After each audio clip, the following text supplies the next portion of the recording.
Good afternoon, everyone, and welcome to the semi-pro circuit Howling Gorge on the cold, cold planet of Ando Prime. We are in the glorious race that goes through the Ando Mountains. The winds are fierce. The temperature is freezing cold. You'll notice none of the pod racers wear jackets. And this time we are following Nivaki. He is from a tropical island planet, because that makes sense. And you'll notice that his pod race engines are firmly affixed, and they are in the back.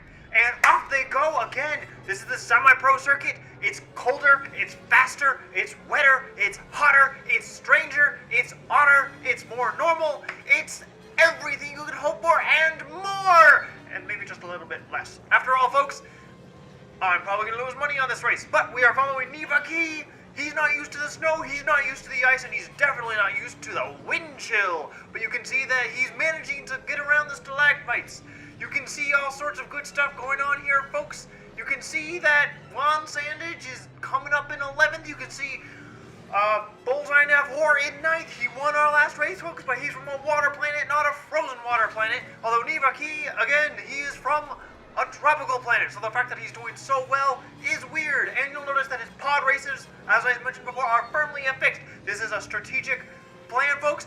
Normally, those lines can be those tethers can be severed, and here we go, around and boom, straight off the cliff, folks. This is a new thing on this course. This was just put in last week. No one's ever raced on that gorge, but he managed to take that drop very, very well. You can see now that he is riding above the fuel line to the main city on Ando Prime, but he is narrowly managing to get straight through these narrow little doorways. I don't know what they're there for. Who knows what they're there for? Probably for the pod racers. But you can see that he is firmly in first place by a good jump, by several seconds, folks. This is a wide margin that he's in front of. Of course, last week we saw that Team Topagales was in first for a long... see, this is why it's a problem, folks, because he went down very, very hard. He clipped that rock, and down he goes, letting the others gain on him. I believe it is Rats Tyrell who is in second, with Sebulba in third. We know Sebulba likes to cheat. He likes fire, but we'll see if he can use that fire on this course when it's too cold to even start here. Oh, he slowed down. He slowed down to take the shortcut, folks. He knows the shortcut, which is very interesting, folks. Very interesting, because as previously mentioned, no one ever gets to practice on these. This is the second time they're on this course. It is the same entrance. It is the same starting line as the amateur pod racing circuit. So, of course, the shortcut could be the same, and that's what Nivaki was betting on. And by golly, he succeeded, and it put him so much further up in first, even though he was falling behind. You can see Juan Sandage, and Nivaki's down yet again. But you can see Juan Sandage is in 12th. Juan Sandage is not doing well. You can see Bud saying in 11th. Again, not doing well again. Last race he managed to pull up a little bit, but he's not doing so well now. But you can see Sebulba's in. Oh man, Nivaki just keeps on hitting it. He's going to need those shortcuts. He cannot make those turns. He is not much of a turner, folks. But those engines that are firmly affixed, they're not quite as agile. They're not quite as maneuverable as the ones as it is with all the other racers with their tethered pod racers. There is no energy beam between the pod racers, but this does make it a much more solid, a much more strong pod racer. I know what I'm talking about. I know the sport that I'm commentating on. Not that you believe it, not that I believe it, but by golly, I'm going to pretend I know what the heck I'm talking about. After all, I'm paid to do this. I don't know why. I just walked into the booth, thought it was open, sat down, started talking. But who knows? Maybe I'll get a paycheck at the end of this. If not, I hope my bets come through. But anyway, we can see that he's coming up on the end of the second lap. He's managing to, he cannot navigate these final stone, whatever things these are, these rock structures. He cannot handle it. Oh my gosh, Rats Tyrell and Sebulba are catching up. They've already gained multiple seconds on him, folks. A good at least 5 seconds, or 5 time units, or whatever it is that we use in its time, whatevers. So he might have to use those shortcuts again if he intends on, and he tried to go up straight through the Burundi statue, and he failed. He failed to smash his pod racer by smashing his pod racer. Not great, folks, not great. Let us see if he does well this last lap. It's always a strong first lap, but by the end of that last lap, who knows? It's anyone's race, folks. It's anyone's race. No one ever knows actually what's going to happen until the very end.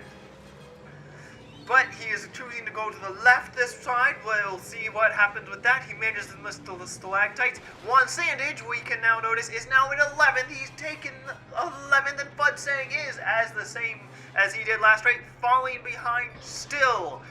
Oh my goodness, folks, this is way too crazy. This is a very windy thing. His pod racer cannot quite handle the corners. And you can see Ratch Tyrell is right up his engine, but he's getting on him. He's gonna singe his hair if Ratch Tyrell gets any closer at all. But we can also see that Sebulba is right behind him too. He is still the leader of the front pack. Nabaki is, by the way. Oh, but nope. Ratch Tyrell has now taken the lead. We are now about to go over the cliff again for the third and final time. How does he take it?